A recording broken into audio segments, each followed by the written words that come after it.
pleased that the most of the counting is over, and because I think it would have been hard to do a reading if things were like they were last Thursday or Friday.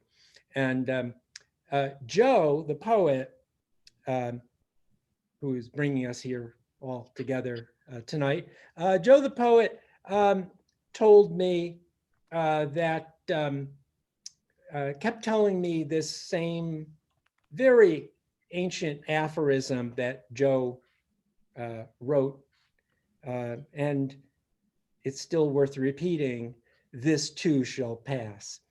And then this weekend, when everyone was dancing in the streets, Joe kept saying, this too shall pass. And now, where are we now in this kind of, again, weird limbo for 70 more days, but this too shall pass. So anyway, thank you for coming. I'm going to, and thanks for Jules, lovely Jules Nyquist, for setting up this event. And thanks to everybody here that is going to take part in reading and watching. And okay, MB is coming in. And hi,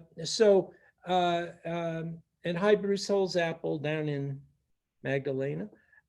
Anyway, so I'm just going to say just a quick introduction to the I think we have 7 readers because 2 of the readers had medical issues. So I'll just give a quick intro about, the Joe connection of each of these readers. We'll put it that way.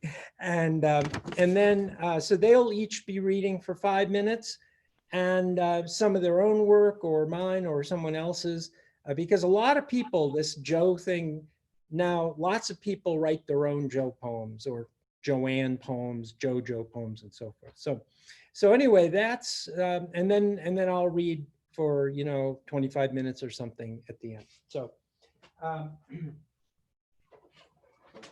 so I've asked Michael Czarnecki to go first. Oops, can you admit Jesse? Okay. I've asked Michael Czarnecki to go first because he published the 2 main Joe the Poet books. In 2012, the Joe Poems, the continuing saga of Joe the Poet, and most recently this summer, Joe Rides Again, the further travels of Joe the Poet. And then I've asked Whitney Gratton to read because she did these covers. And Whitney was a student of mine at Rochester Institute of Technology some years back, and of course excelled in everything. She was an art illustration major and a wonderful singer and everything, and also worked on our magazine signatures. So anyway, great covers and Wild West theme, science fiction theme. And then next, and she now works for full-time for NPR, National Public Radio in Washington, D.C., although she's working from home still, maybe, and these days. And next, Pamela Hirst, Beatlick Pamela, who is down in Oaxaca, Mexico, and she is responsible for Mojo, the anthology, with some help from Jules and from Deb Coy, who's here, and others. And basically people kept sending me their own Joe poems, and then I said, okay, we better do an anthology, and then it ended up being over 200 pages, 225 pages. So that's Mojo.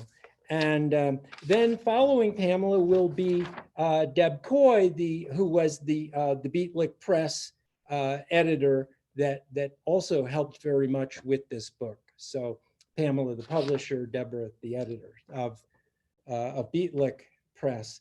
and Deb's in Albuquerque. And then we've got Nicolas Eckerson, who was also a student of mine at RIT, also worked on the Signatures magazine, and one of my favorite young poets, as well as Whitney. So anyway, and Nick is now pursuing his graduate work in creative writing at SUNY Brockport. So, and then next is Denise Weaver Ross, and Denise is a wonderful visual artist and poet, and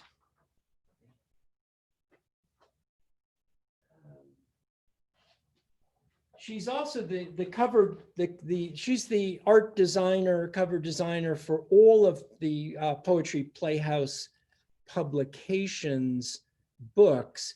And she's also done a couple of many amazing books of her own. This one is House of Cards. These are paintings based on the card decks with poems. And then this is a kind of poetic memoir that just came out, Letters to the Deceased and Other Missives. So both of these from Poetry Playhouse publications. And then last but not least, Jules Nyquist, the founder and director of Jules Poetry Playhouse, and a wonderful poet in her own right.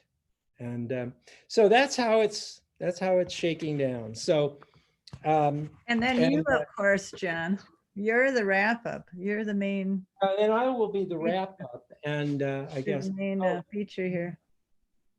And I think I skipped over. Did I skip over? Sorry, I skipped over Alan Casline, who was going third. And Alan actually published the very first Joe the Poet poem in 2000, the beginning of 2009, in a journal, the Root Drinker Journal, the big powwow issue. And that's where Joe first found a home. So, and Alan's been a very good friend and supporter of the Joe Project ever since. So anyway, thank you all for coming out. And let's then turn things over to Michael Czarnecki, Foothills Publishing.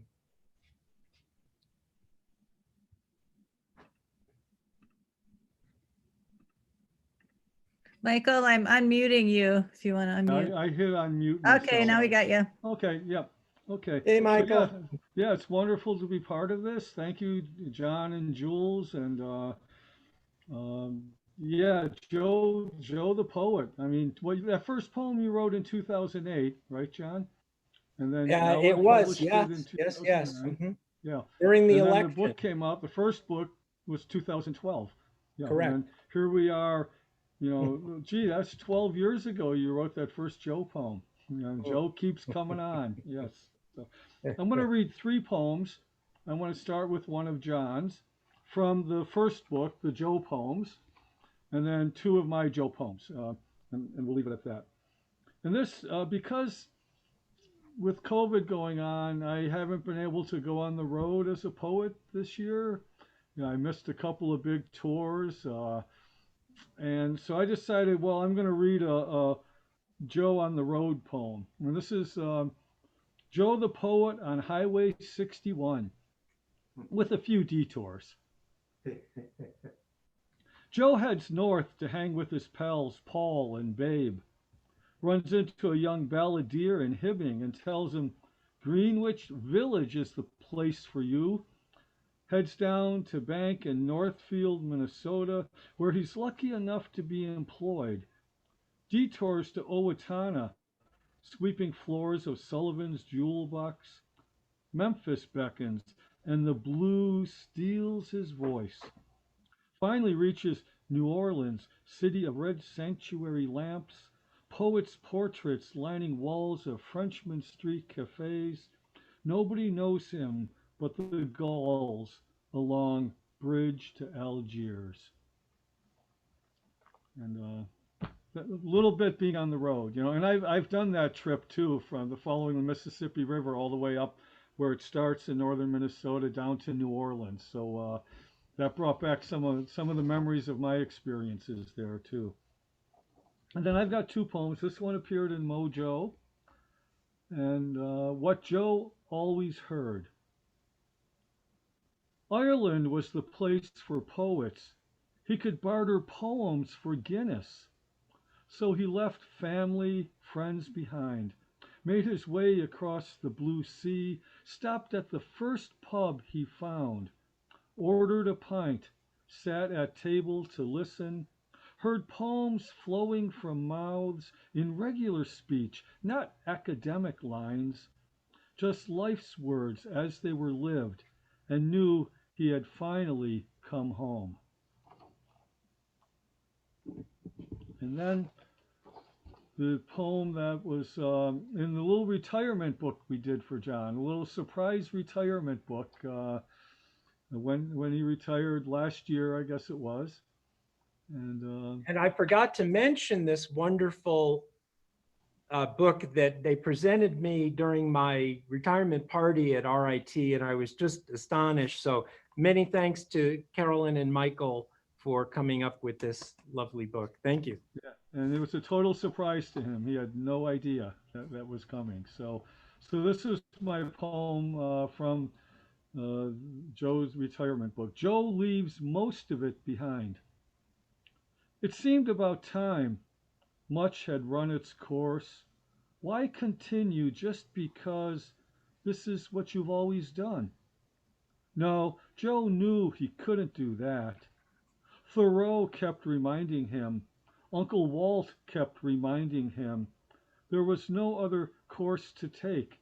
He knew to not heed those voices would have led to a certain living death. So thank you.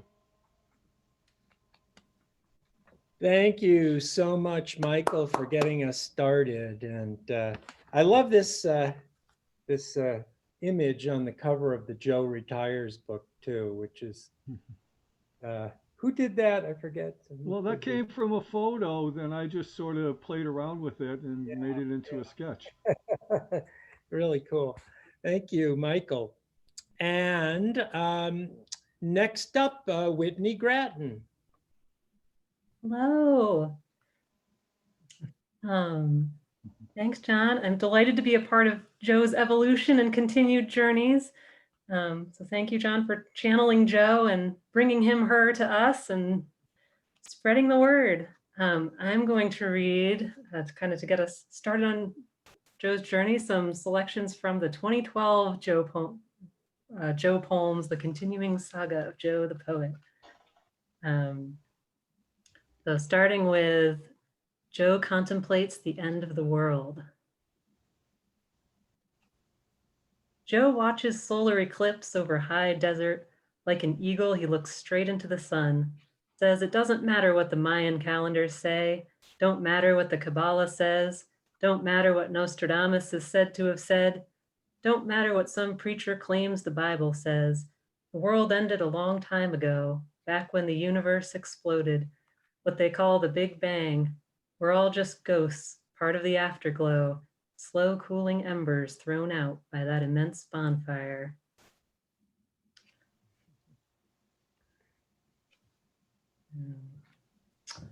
And next I'm going to read, this is Joe and Walt discuss the doctrine of transubstantiation. Hand in hand with Walt Whitman, Joe walks the open road into desert arroyos and along vast shorelines, through mountain passes and across prairies, sharing a campfire with Woody Guthrie and Mark Twain, conversing with Tom Joad, Dean Moriarty, the Little Tramp, walking with Blake and his angel, having tea with Emily and wine with Sappho, hand in hand, a pact they make. This is no book. Who touches this touches a man, says Walt. Take, says Joe, handing him a chunk of sourdough, and eat. And this one is called Invisible Joe. You won't find him in the Norton Anthology, though Joe might be there under another name. Maybe was there until the latest edition. Garrison never reads his poems on the radio.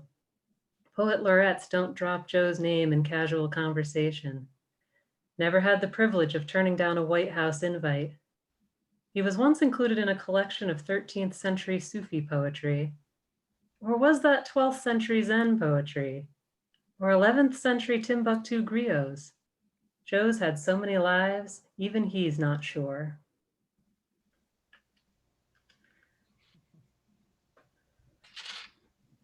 Then Joe the Poet in the Monastery. They've made a shrine of his name, have all his books on display in the gift shop, but Joe's hermit cabin in the woods is off limit to the tourists. You can still see his luxurious rose bushes and tree peonies, hollyhocks, creeping clematis, and giant hostas in the walled garden adjacent to the chapel. Forgotten, however, is his medicinal herb garden. He held secret heretical beliefs about communion, that when you eat of the God's flesh, the God consumes you. I love those. And I'll end with a couple from contemporary Joe toward the end of the book.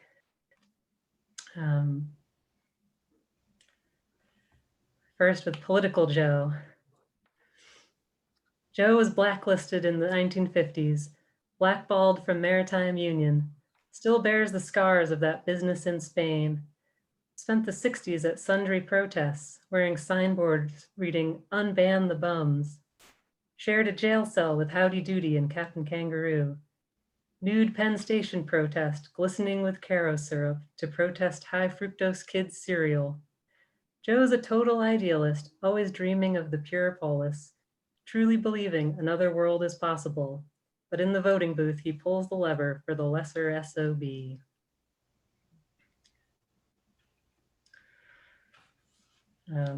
And I'll end this with the last poem in this book, Joe the Poet on Route 20, as Joe travels on. Joe traverses the length of America's highway on foot. Sea to shining sea, each step becomes a song. Sleeping out under the stars or trading books for motel rooms or Depression-era tourist cabins, giving readings in roadhouses, workshops in libraries, learning the flora and fauna better than the natives, investigating the local lore and home brews, always relying on the kindness of strangers. Joe gets by, his joy and words infectious as the feet of Johnny Appleseed. Wherever he roams, Joe never stops asking for poems.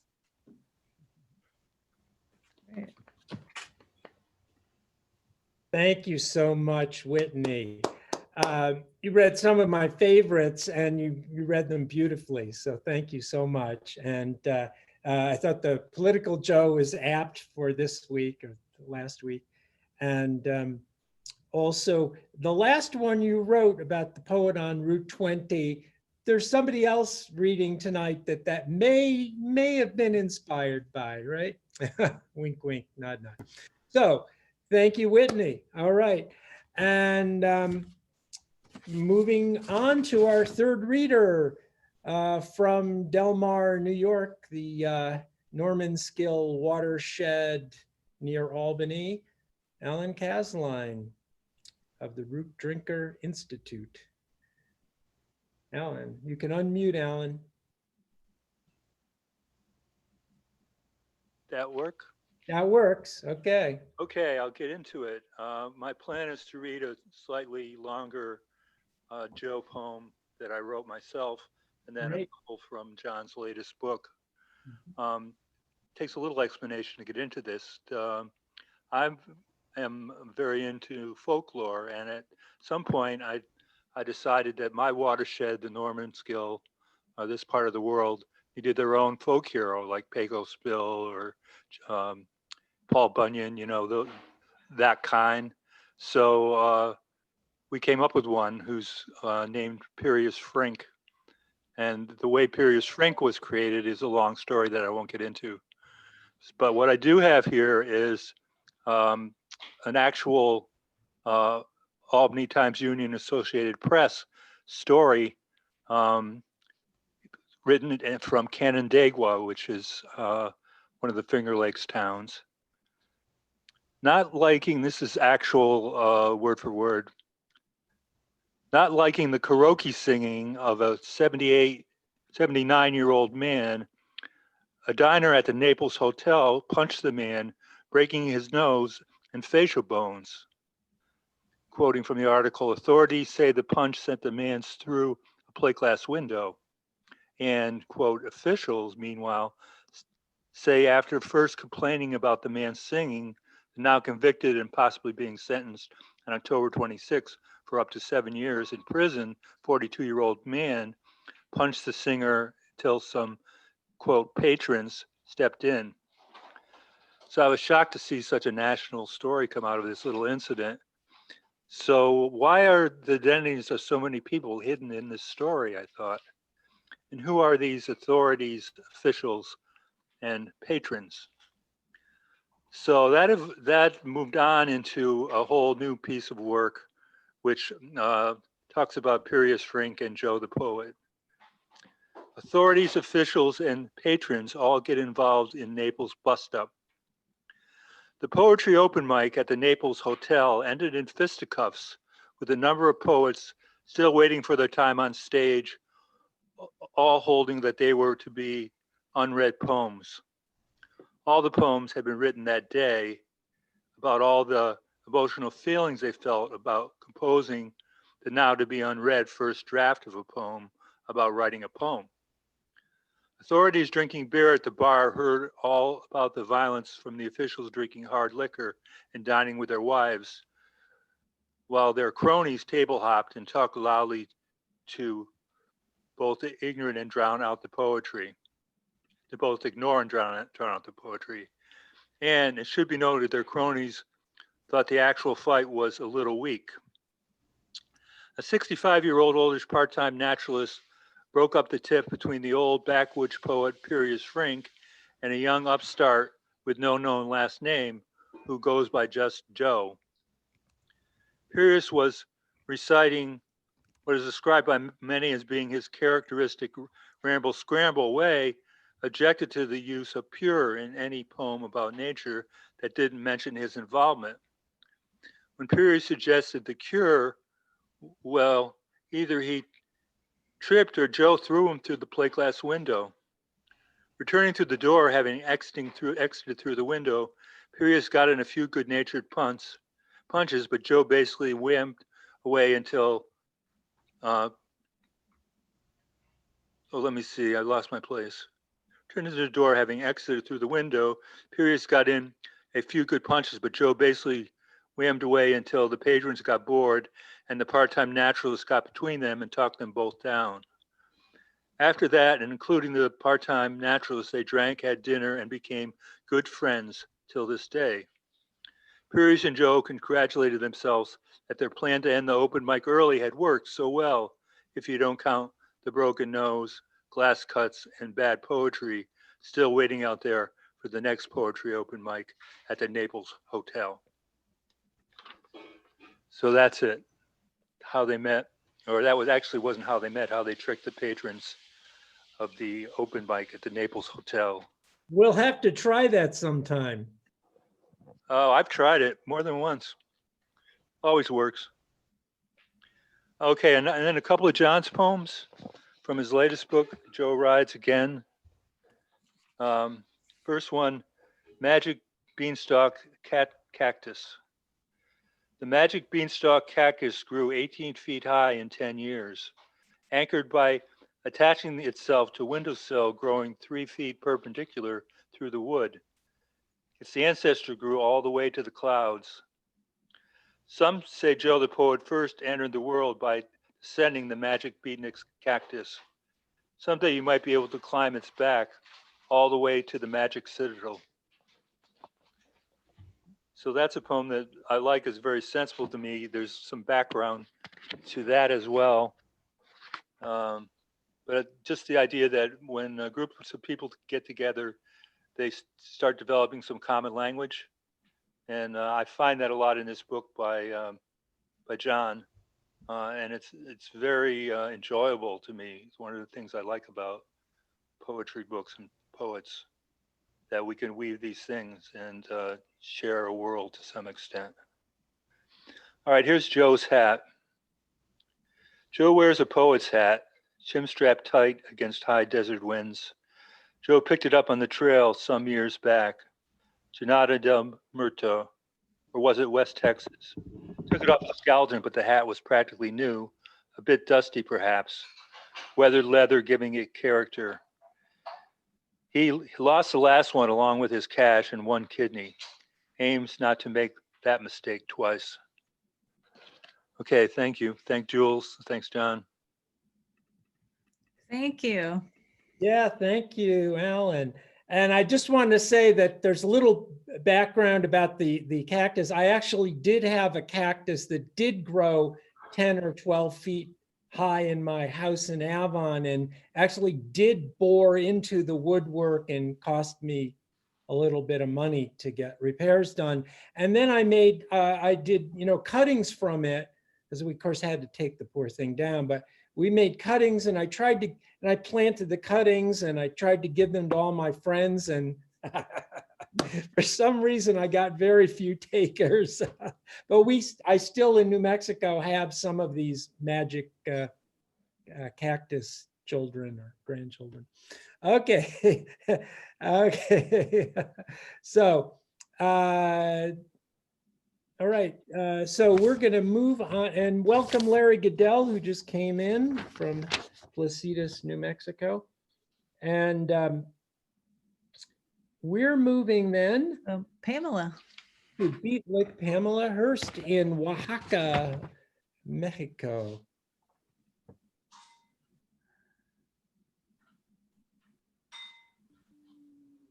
So honored to be here. Hi, Pamela. Hey. So I want to emphasize about the dichotomy of John's book and when we first met is Beatlick Joe had died in January of 2011. And I learned about John's book. And the more he told me of the details, it was Joe Spear. I mean, from the cover of his book, the picture in Monument Valley, I had a picture of Joe right there, same scene. The hat, Joe had the same hat. I mean, it was prophecy. It was a little bit, it was a special commingling, that just to help commemorate Beatlick Joe. And I will always perpetuate the value that Beatlick Joe brought to the literary scene. And some people like Deborah knew him long before I did. But he was a really exceptional person. And I'm going to be reading a very short poem. And so... Can I just interrupt to say that in the Mojo book, there is a picture, the picture that Pamela just alluded that very picture of Beatlick Joe Spear at Monument Valley with the same kind of hat. That I have chill bumps. And is on the cover of the little character. That's Monument Valley. So it something was happening. John, I got chills running up and down my spine. I swear to God. Okay, so 5 minutes. My little piece is very short. All these years I've been here, I've been studying guitar. So I'm going to do like a 1 minute intro so I won't put too much pressure on myself.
All right.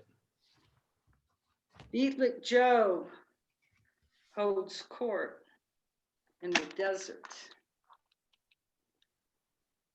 Late at night, I hear laughter at the Evangelico Cemetery, and poet Beatlick Joe entertains 86 souls, raconteur extraordinaire, cracking jokes from the grave. Red ants vibrate out of their nest, confused, ask the crickets what to do. And the coyotes in the Sandia Mountains howl and join the laughter. And when that casket's rocking, don't come knocking. Leave them in peace. Leave them in joy. Beatlick Joe holds his audience enthralled, high in the desert on a starry, starry night. Thank you.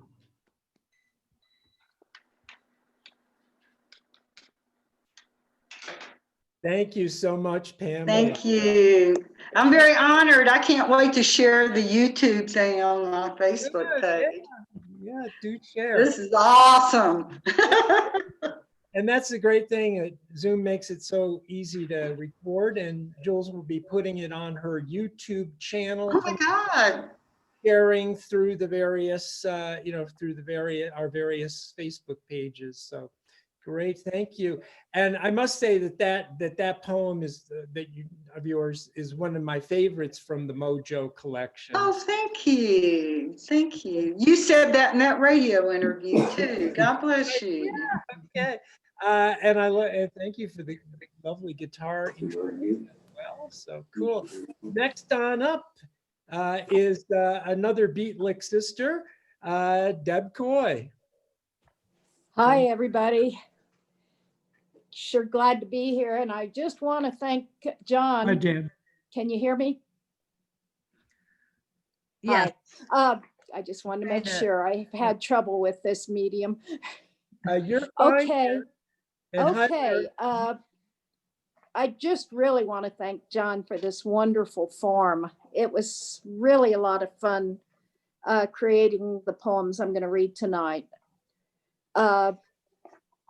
And I went in, I rearranged my order when I learned that Pamela was going to come before me, because she is Doris Norris in this next poem, where a character from Joe Spears' book, Backpack Trekker. So here we go. And this is a true story. Joe, the poet, goes home to die. Some say he dies in Athens on Midsummer Night. Others insist that it is in Kokomo after dropping acid. Those that know say it is on a futon, black as lumpy coal, blocks from where his mother's prayers once tethered him to earth, attended by a critical mass of mourners and one nattering hospice nurse, away from the alien corn. The world seen and logged, he chooses to examine the familiar, tight in the arms of Doris Norris. Not used to reading on Zoom. You did. Okay, and this next one is called Joe the Poet Dances the Night. During the blackout, Joe looks to where the stars should be. It has rained for 2 weeks and not even the moon appears. He walks constellations in order to remember their light. His toes dot the Pleiades. He bows to the Milky Way, pirouettes around the invisible moon. His heel, a sextant, maps the swivel of the night. He has never felt more like Noah or less alone. He offers up his words and they become stars. Lying down, he flaps and makes mud angels to welcome the celestial. And this next one, if you have sensitive ears, you might want to mute it. It's a little bit risque. Okay. Josephine, the poet, pleasures herself. It is late, and Josephine touches herself in the wicked places. Her iPod loops Love Me Tender and Ain't Misbehavin'. Music becomes color, color becomes taste. She misses Joe in these dark nights. Her finger paints her body with invisible hues, chasing ripples of pleasure back and forth from loin to breast. Her body is thirsty and drunk from the wet thrust of her loneliness. Her bed fits two better than one, and in his absence, she rocks on. And this next one is brand new. I wrote it a couple days before Halloween, and it's called Joe Learns of the Pandemic. Every year on Halloween, Joe comes into town to vote and resupply, maybe take a poetry reading or two. These last 4 years, he's been living in his south-facing cabin. He won't tell you where. His only source of news is a Trump supporter who lives a mile away, and Joe tends to avoid him. Seeing all the masks Joe flips on the television in the ratty motel where he is staying. What the hell? Joe votes early, cashes in his Social Security checks, buys a shitload of beans and rice, goes back home to see the blue moon rise. Okay, and this is my last poem. Oh no, I guess I already read that. Sorry.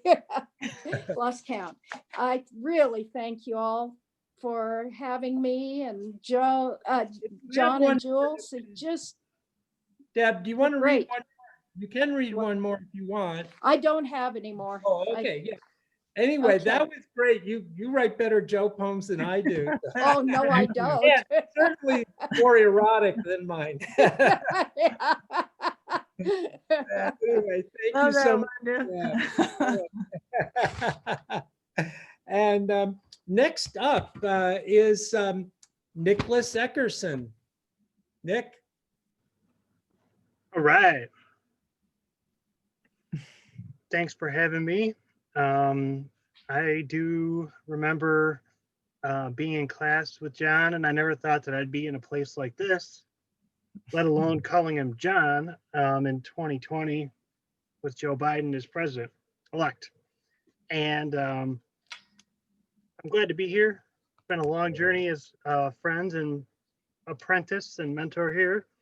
I would like to read Joycey and Joe. I just read this summer. Yeah. It's on page 34 of Joe Rides Again. True out the best, a plain pointy Joess, your lonely man. Ah, he'd wheel his book barrow through streets broad and narrow, crying sonnets and ballads, alive, alive. Oh, old Joe Quark had a Schrodinger cat. She'd neither singe nor pray, sticks his head in a buttermilk jar, watches her dream away.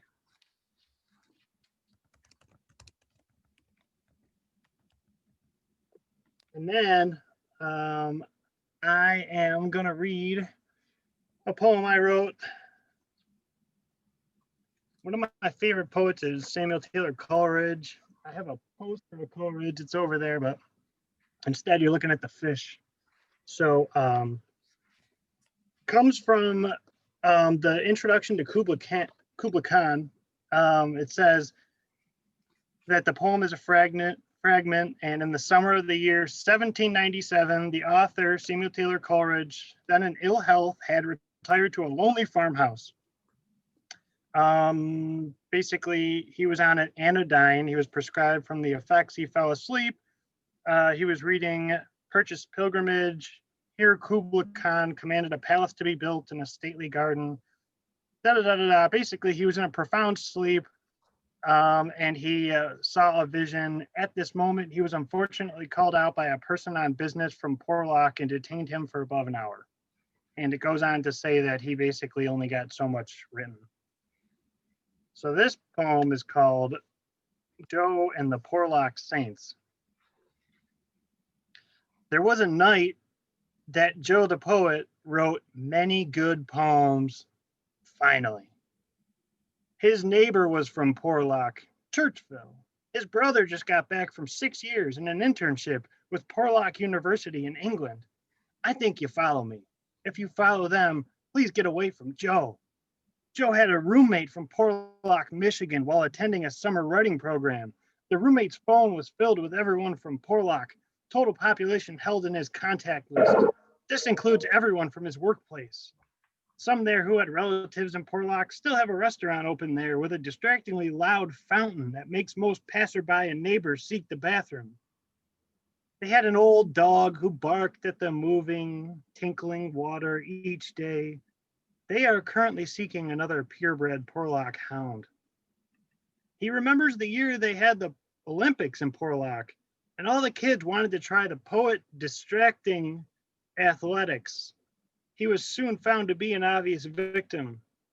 He didn't write much or even read or ever talk about that year.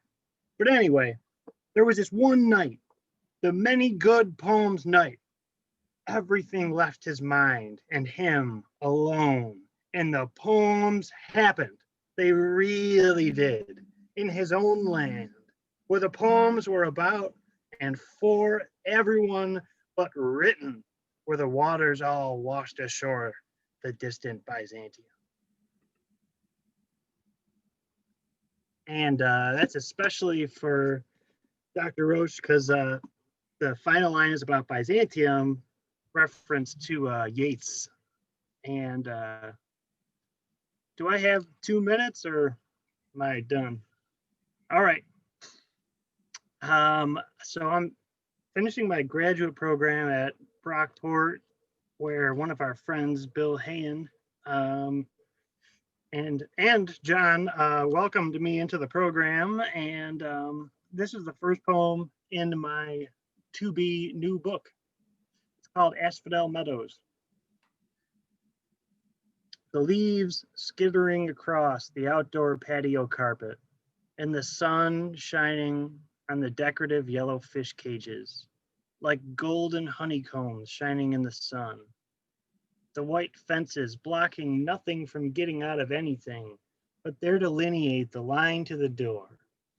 The house across the street pale yellow, and the sun shining like Easter morning. Rugged faces dressed in the most regular clothes. You cannot picture them new, the coats and shirts. These men talking only facts in the morning stiff with sleep. The cloud lines drift to waves, blue at the shores. By lunch, they are the shores of purgatory, the modern asphodel meadows, where those went who didn't do anything bad in life, who didn't go uncomfortably forward for anyone either. I am aware I am one of the sad ones, and that my parents blessed me to be the kind of guy I want to. I am still figuring it out in driveways like these. I am aware that coffee and chew won't change me, that my 2C movie list may not hold the key either, that the crows are reminders of what is for my kind of people by day, and the moon is the great portrait by night, representing faces like mine. It's like the older we get, the less you want to stare back. But this is all just the cute stuff worth writing about. Or am I just unable to write about the songs in my head and figure out what's between them and my feelings and what they say about me subconsciously in my past, which is something where if I summed it up the right way, it would bring us all back.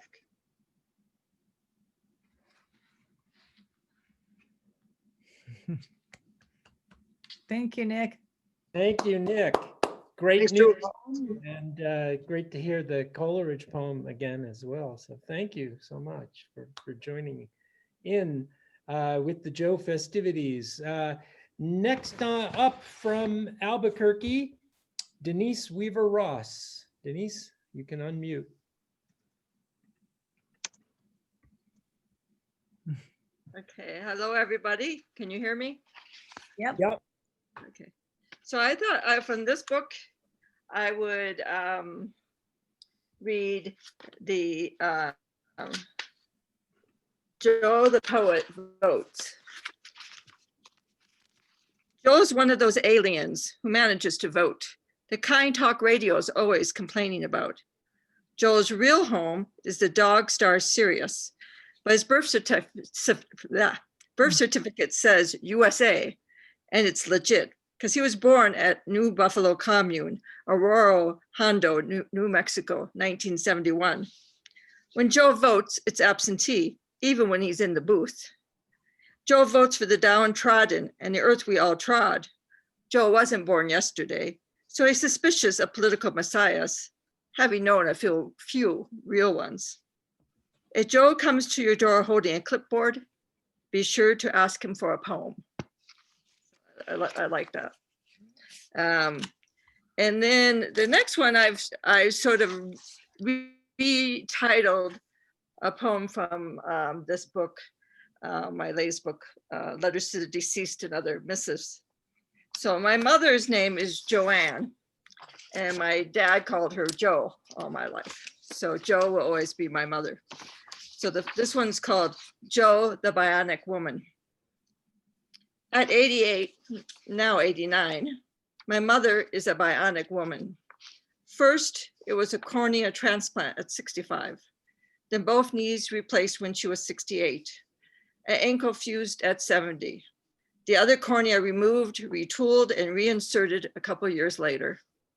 But her inner strength is all her own. Once 5'6" she has shrunk a couple inches as her arthritic bones lose mass. But she took care of my 6'4" father through dialysis up until he fell and hit his head. She called me then. We were in Boston visiting my son's other grandmother and left me a message to call home because my father thought she had done something to the grandchildren and had buried them in the backyard. Later, after he passed away, never recovering from surgery to relieve the pressure on his brain, she said he had been so sweet though, promising to stand by her when the police came. So that's Joe the Bionic Woman. So today, I decided I'd write another poem about, sort of about her, sort of part of a cast of characters in my family. It's called Joe the Muse. She is not a poet, but she was the wife of one and the mother of another. In fact, she has gained a little notoriety in local poetry circles for her bionic body. Eyes, knees, and ankle reinforced with metal and spare parts. As a young woman, she couldn't resist the charms and love poems of Ken, the poet, who was 6'4" and dirt poor. He had inherited a poetic tendency from his father, along with the Kennedy-esque looks and charm. Poetry came to me young, predating my obsession with visual art, and Joe, the muse, always allowed solitude and time without intrusion. My father was thrilled and shared any new verse he continued to write from time to time. And when my grandfather died at 96, his nursing home published a small chapbook of poems and sketches, distributing it at his funeral. So that's it. Thank you, Denise.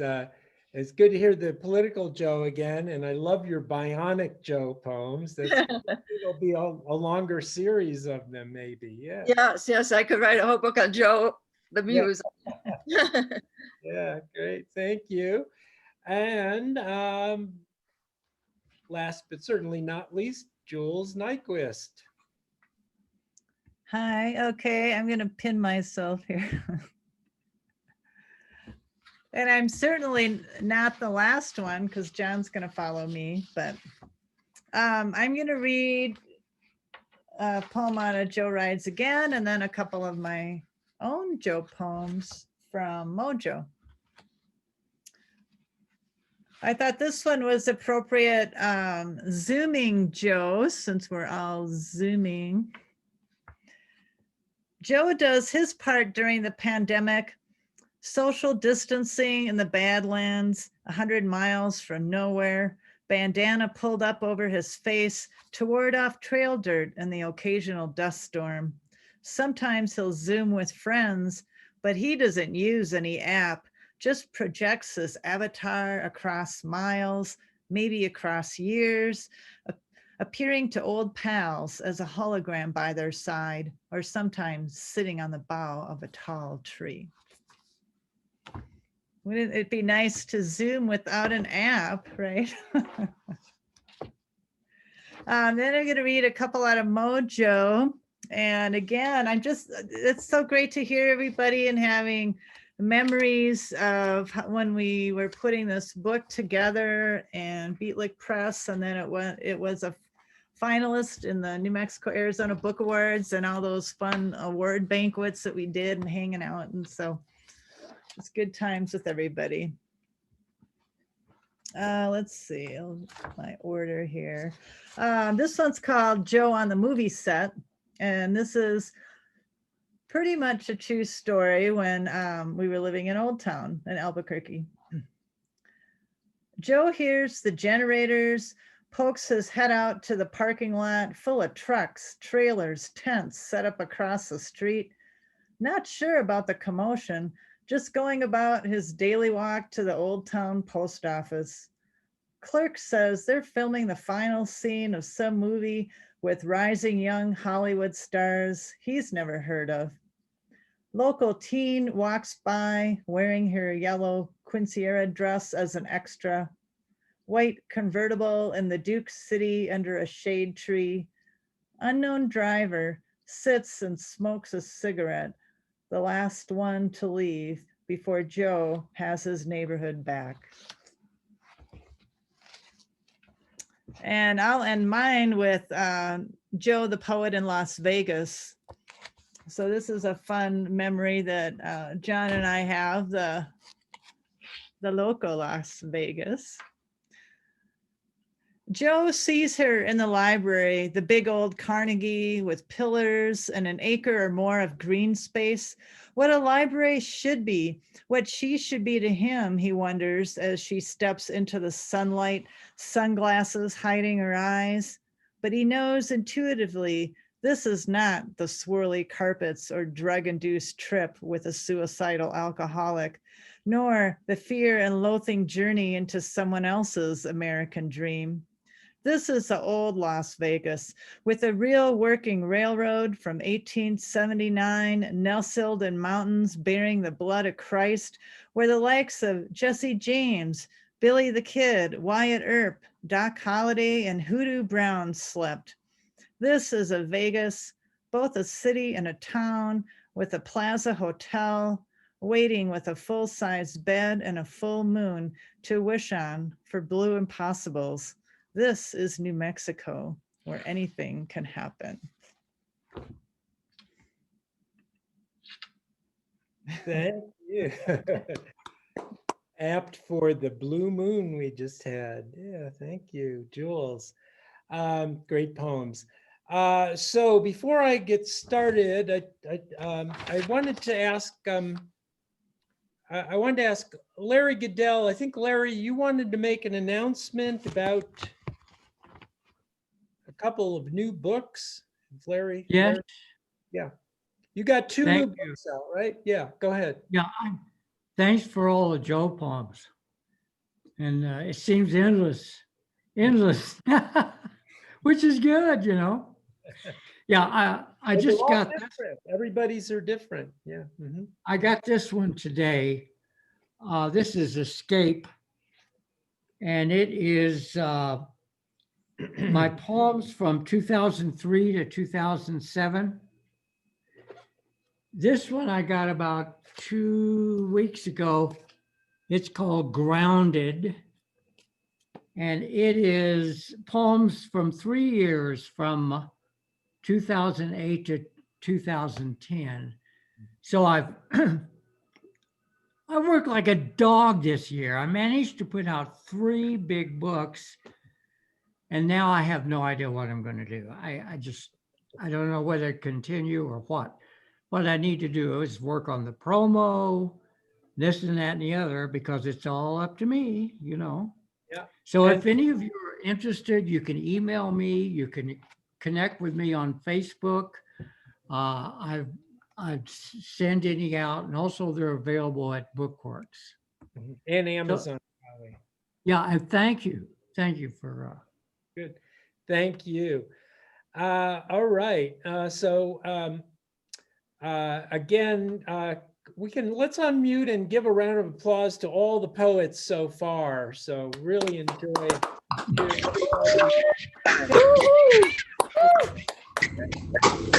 It's amazing to me that this concept, you know, people do all different kinds of things with it. And some people stick to the quote Joey form, 10 lines, less than 100 words. Other people go a little longer. I've started going a little longer with some of the poems as well. And but people, you know, there are many Joes, right? There are many Joes. So anyway, it's really a pleasure to hear them, and also especially some of the Mojo poems I haven't really, you know, read in quite a while. So that was from 2014. So thank you again, everybody. Okay, we're going to move on to the finale of the evening, as it is, and I wish that we had time to have more people read their Joe poems, because I know there's a number of people here that have their own. But the problem with Zoom is, you know, I find with Zoom, after about an hour, hour and a half, it gets harder and harder to pay attention. So it's not like we're in a bar where we could keep going for 4 or 5 hours, right? So we'll make do. Maybe we'll do another one down the road. Okay, so I think I'll start with the first Joe poem, and it's about an election, the election of 2008 that elected Obama, the Obama-Biden ticket. So, so it's appropriate to read. And Alan Casline, who read earlier, published this. And Steve Lewandowski, I think, is here as well. Hi, Steve. Also was an editor on this big powwow issue of Root Drinker magazine. So if you can find any of these, they're probably collector's items, you know, worth thousands, right? Anyway, or you could talk to Alan or Steve about if they have some copies. Okay, so what I need to explain is that Joe started just as a joke. It was just an offhand joke, because there was that character Joe the Plumber. Anyone remember Joe the Plumber? It was a Trumpy named Joe the Plumber. Well, they didn't have the term Trumpy back then, but he was a redneck. He wasn't even a real plumber, named Joe the Plumber. And so I called Joe the Poet. And then something happened. This character, as those of you who are writers know, oftentimes some character just takes over. You know, it's almost like a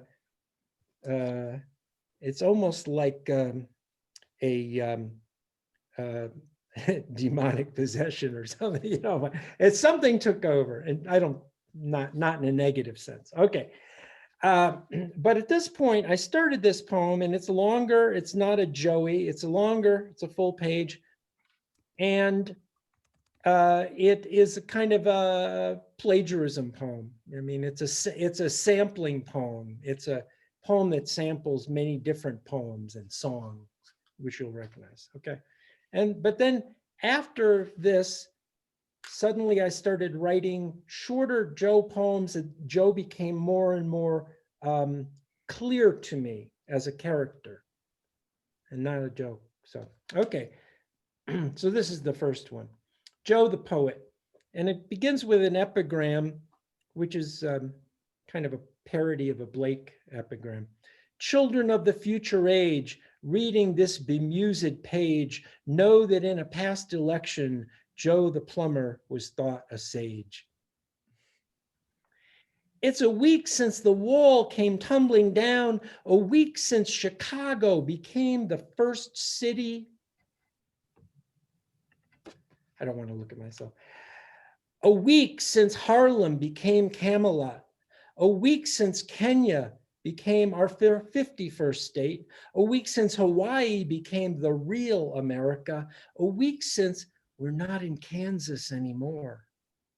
But we're still waiting for Joe the poet, waiting for his secret sign and saving word possessing the origin of all poems and the good of the earth and sun disguised as the cheerful voice of the public road, still waiting for the man with a single rose and a mojo hand. Beware, beware, his flashing eyes, his floating hair. Now he's just a working bard who roams from town to town, silver hair, ragged shirt, and baggy pants, a ragged clown, a stargazing Tom Thumb who carries his books in a gunny sack, grown old with wandering through hollow lands and hilly lands along the seashore washed by the suds and foam, singing, soft is the grass, my bed is free. Though evening's empire is returned into sand, vanished into nowhere, Zen, New Jersey, the doors themselves unscrewed from their jams, we're still waiting for Joe the poet to give us a broadside to revive us again, singing softly, let grief be a falling leaf at the dawning of the day.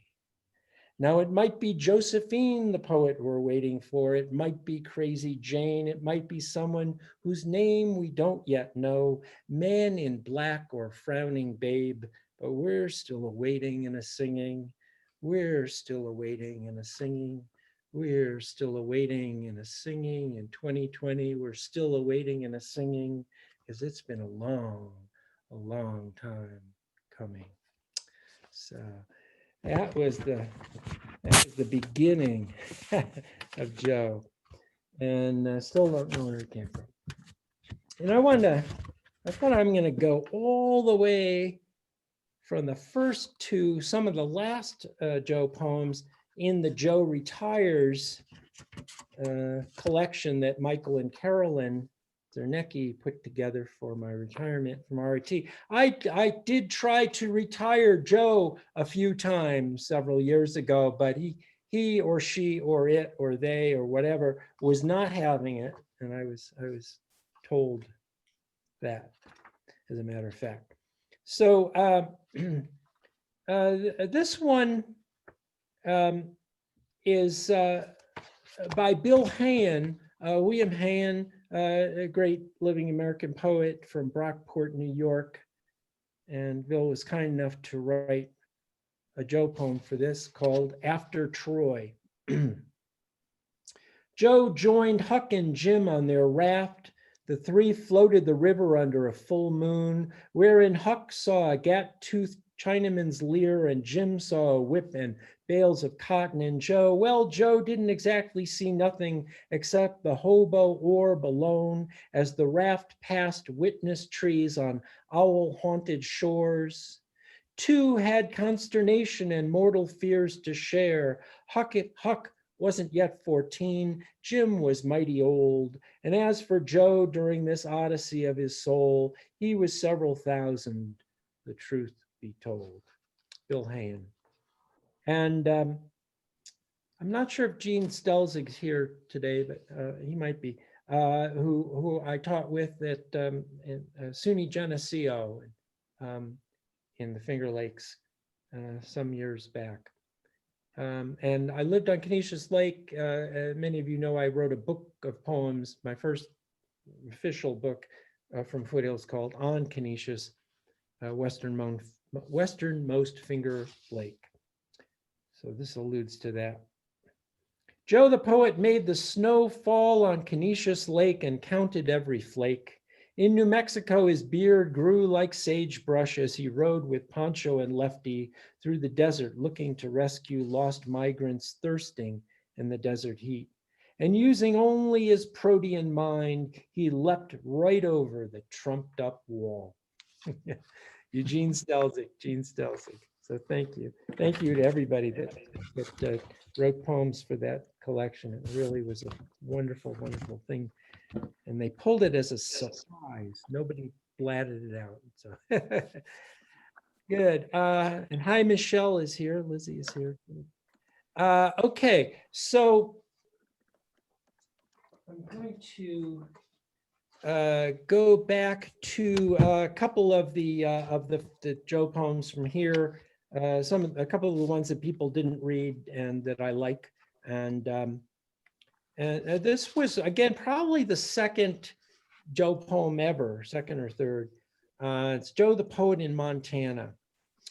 Joe, camping under big sky, reaches up and squeezes some star juice for his cowboy coffee, hums a little tune he learned back in his seafaring days, the one about Sir Patrick Spens, learned it from his shipmate Sinbad, then composes a little ditty, the ballad of Skin the Goat.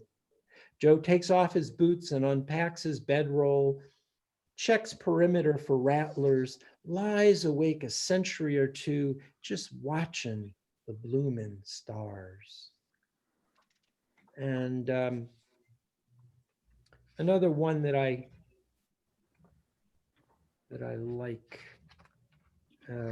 well, I'll do something that's a little bit different. This is based on the other side. As a retired English prof, I know we have some academics here who I think can understand the plight of the poet in academia. It's always Plato threw them out of his republic, and ever since we've been uneasy members of that and other institutions, right?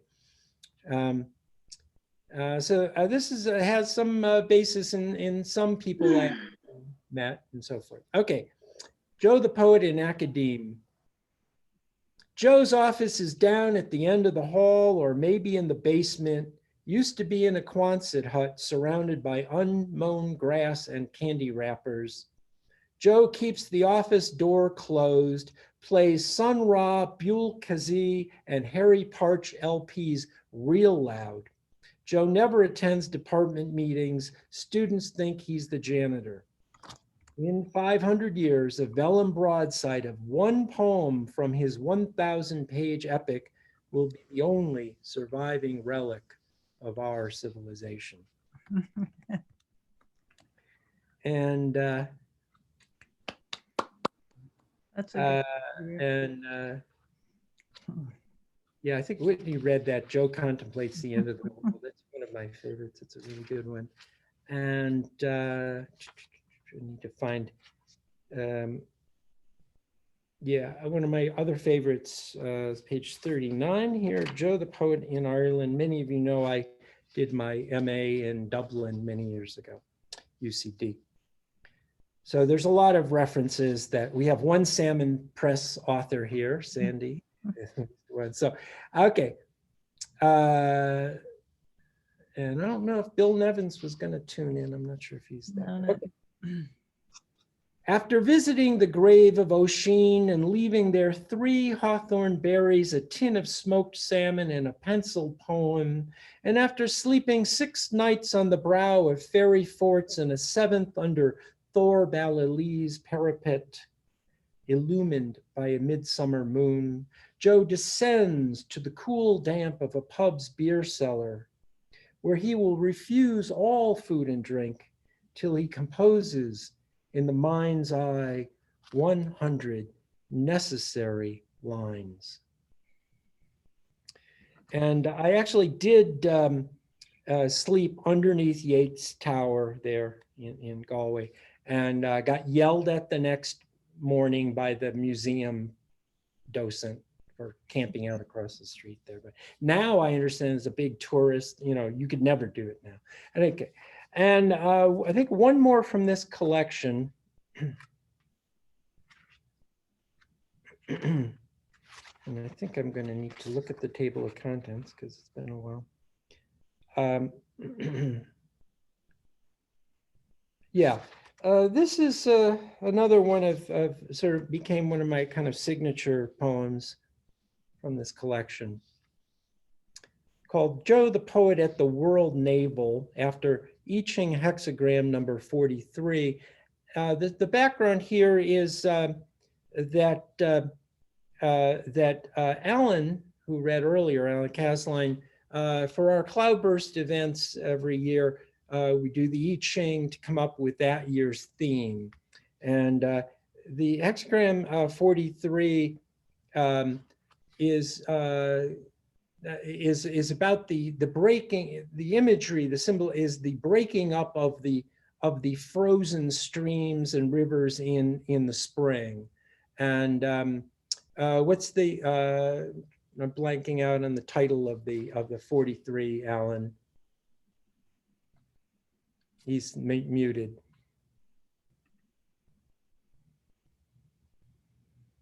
Breakthrough. It's a it's breaking through. breaking I had it through. right, breaking through. Yeah. It's also So- shoot bursting through the soil and Yes, all of that kind of stuff that happens in the spring. So Joe the Poet at the World Naval. Joe searches for the chosen spot, place of emergence into his own joyous lake. 20 years, for 20 years, he walks with forward striving toes, bony thighs, and rain bespattered clothes to show for it. He gets detained by mundane matters for 20 more. He sets out again, renewed of purpose, but fearful lest he's tarried too long. He hopes it's still there, hasn't been fracked or paved or blown up in the recent war.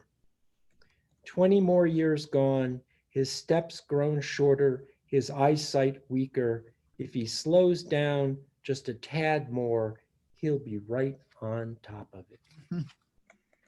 So, we will turn to the new book, and I also want to thank Sandy because I did a reading from this book actually before it even came out, right in March. I think I did a reading for this book with Cultivating Voices Live, a great international reading series. Slip of water. John, you can mention the cover again too. That's a great cover. Since some people have come in that were not here earlier, Whitney Gratton did these two covers, and she read earlier, terrific covers. And I guess I think I gave you kind of some guidance saying I wanted something with a little, Western and a little figure of Joe. And then, so that's Monument Valley, as we discussed earlier. And then I said, well, let's do something on the moon. So it's the same kind of figure. Mars, It's got the tanks on, but Mars, I said, Mars, the red sky. And so I just love the way these came out, and they're really complementary, and they're kind of like different genres, like the Western genre, the sci-fi genre. So kind of fun. And Who sewed them? What's that? Who sewed them? Oh, Michael did. Michael and Carolyn, who Michael read. And Carolyn, are you here? Give a wave, Carolyn. Carolyn Czarnecki is here. Hey. So yeah, they do all the hand stitching. How many years have you guys been doing the hand stitching now, Carolyn? Can you? 36 years. 36 years. So yeah. And they're Foothills Publishing up on a mountain in the near the Pennsylvania border of New York, not too far from Corning and Bath there. And they do beautiful, high quality books, and it's just a great pleasure to be part of the Foothills community. So yeah, so thanks for asking about that. Anyway, okay, so we're gonna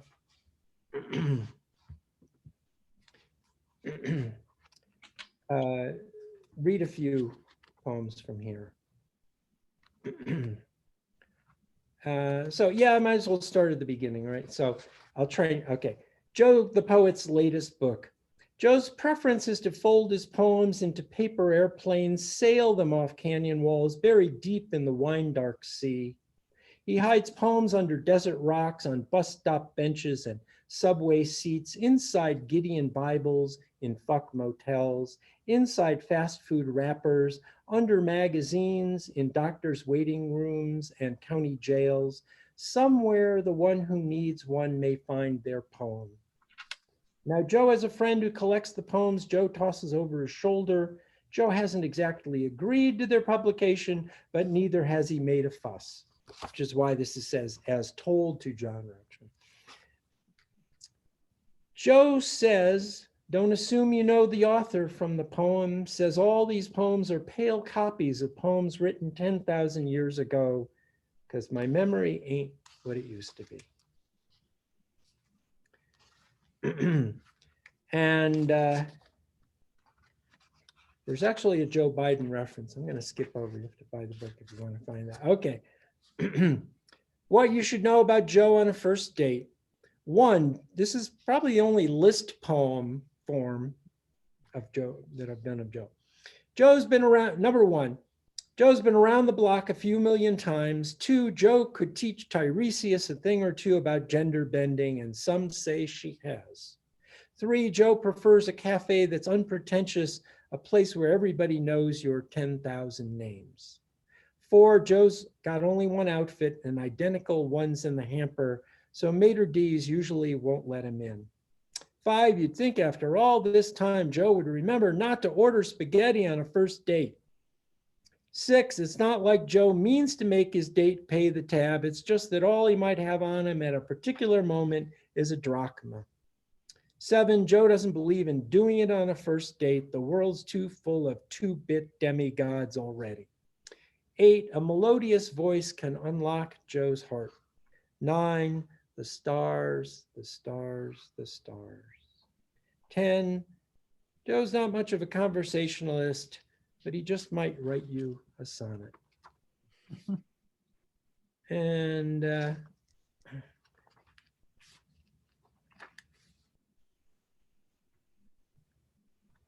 Joe's original tongue.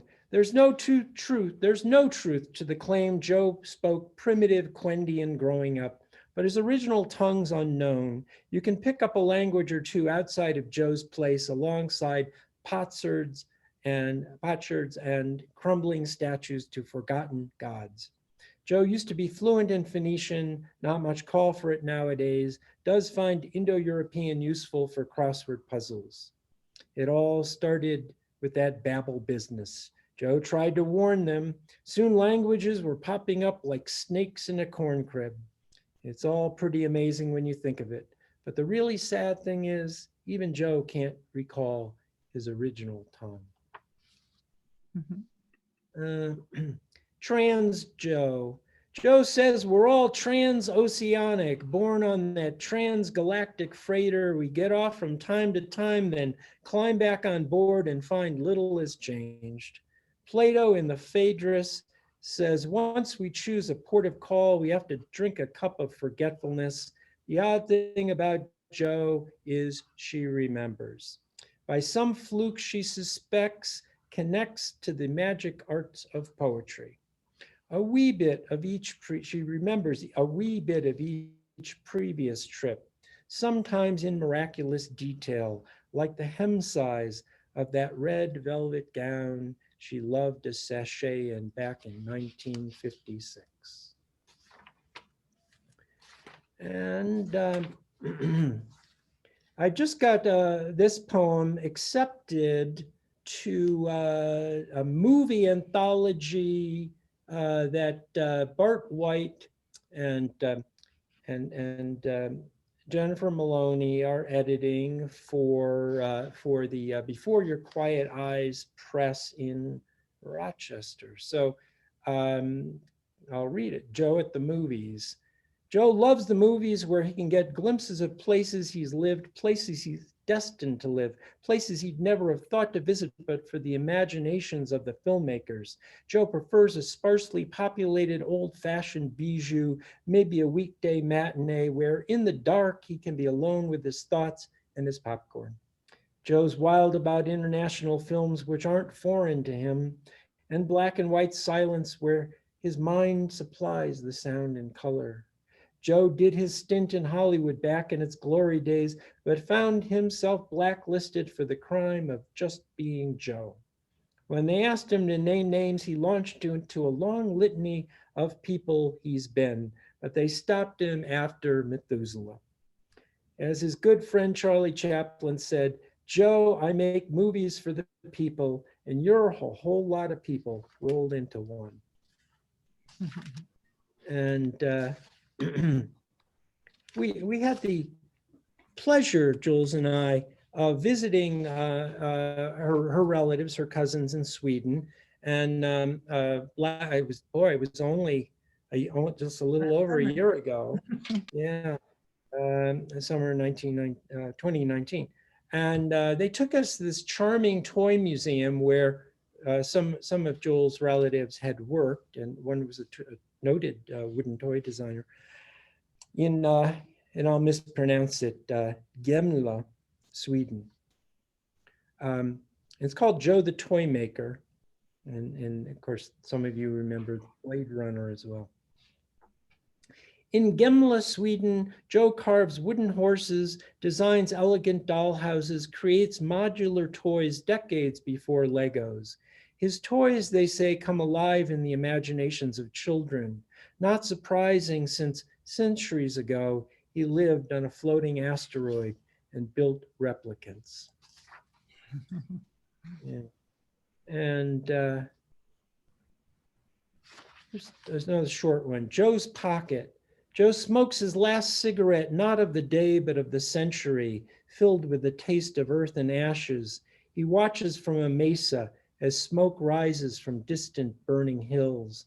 A mirror flashes, and he finds himself on a barren fjord, the last dragon ship having departed, and in his pocket, the stone image of a flute-playing man. And I'm gonna not keep you too much longer. Let's see. Well, this I gotta do. Joe the Poet reads a book. Joe's just sitting against a wall reading down in the homeless camp by the highway overpass when along comes a police officer who asks him, "Why are you reading while black?" Joe says he's just passing the time. The officer says it don't look like pornography, but it does look subversive. Joe says it's called The Wretched of the Earth, and the cop says that's a funny title. Joe takes out his pen. The officer arrests him for carrying a dangerous weapon. Joe says, that's the truest thing anyone said to me all day. And you know, this is one I don't usually read, but I'm going to read this one after I think a lot of things that have been going on. Joe disputes the concept of toughness. And it begins with two epigrams, one from Nietzsche, that which doesn't kill him makes him stronger, and the other from a US Marines recruiting slogan, pain is weakness leaving the body. Joe spent years hiking deserts and lonesome mountains, lived in monasteries, flop houses, and universities.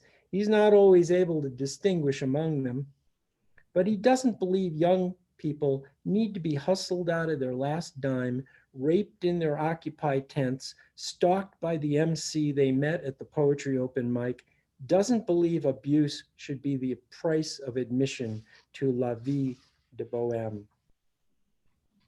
And one along this, Joe and the Bullies. Joe suffered taunts and sticks of bullies throughout his formative years. Some were classmates, some were teachers, some lived down the block.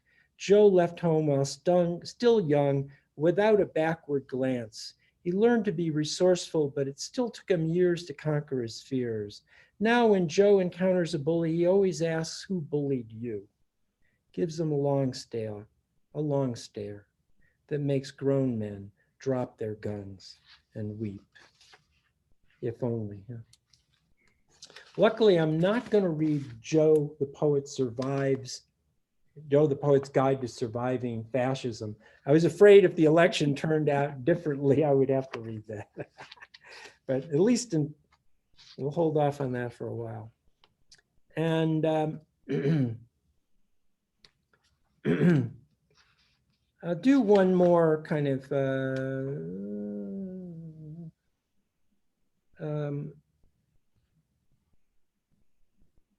well, I'll do one I haven't done in a while. Joe surveys the damage. Joe refuses to be king of the one-ideaed men, knows the mistakes of Freud, Marx, Watson, and Skinner, Friedman, the rest snowballed into much human misery. Einstein's mushroomed into Oppenheimer's Shiva. Saussure scoffed at fossil poetry, started the chain of signifiers, signifying nothing, interchangeable as windowless monadic cubicles in Bauhaus boxes stuffed with Corbusier's equal air, all of us choking on it now, longing to spin an old analog 78. Joe sips tequila, bides his time, knows the next big thing's about to crash the program any day now. And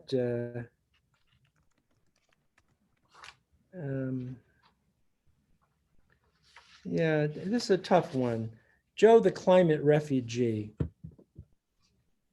Joe leaves his Amazon abode, following tree canopy trail above the smoldering forest floor, finds himself in the Arctic, drifting upon an ice raft, watching tundra fires in the distance. Tries to find sanctuary on high Himalayan peaks, but everywhere finds garbage from the climbing expeditions. Looks out his space capsule as more garbage floating by, more garbage floating by.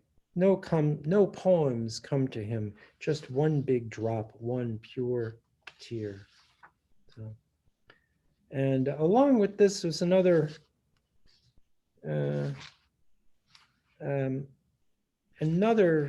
poem along those lines. Joe and the Skeletons. Joe keeps finding bones in the desert, not O'Keeffe's animal skulls, but full skeletons, human, not refugees like further south where Border Patrol pours water jugs onto sand, but men, women, children nonetheless. Joe climbs a ridge and sees thousands of skeletons scattered across the valley. Then it all becomes clear. He's wandered across the time barrier again, 50 years hence, to the edge of Phoenix, after the waters run out, and the crazed exodus has commenced and concluded. So some of those, got a little darker than in the first book, but we're in very difficult times, and I'm gonna read a couple more that are a little more upbeat. Editor Joe. Joe tosses his poems into the air so they land on the desert floor. If one gets affixed to a cholla thorn, Joe keeps it, discards the rest.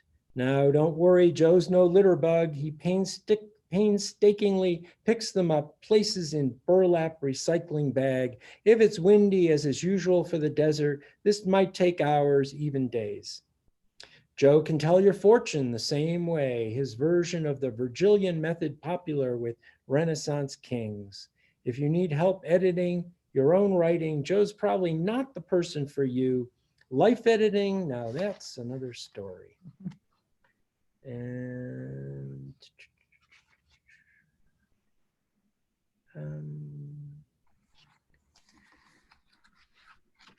I think I'll just do two more. Joe's priorities. Joe used to rush off to sea, off to war, off to the big city, off to build the Great Wall, off to build the bomb, off to build the next big thing. Now he prefers to sit by the fire on a midwinter's night with a sweetheart close, a poem on his lips, a brandy in one hand, a pen in the other, an old cat on his lap.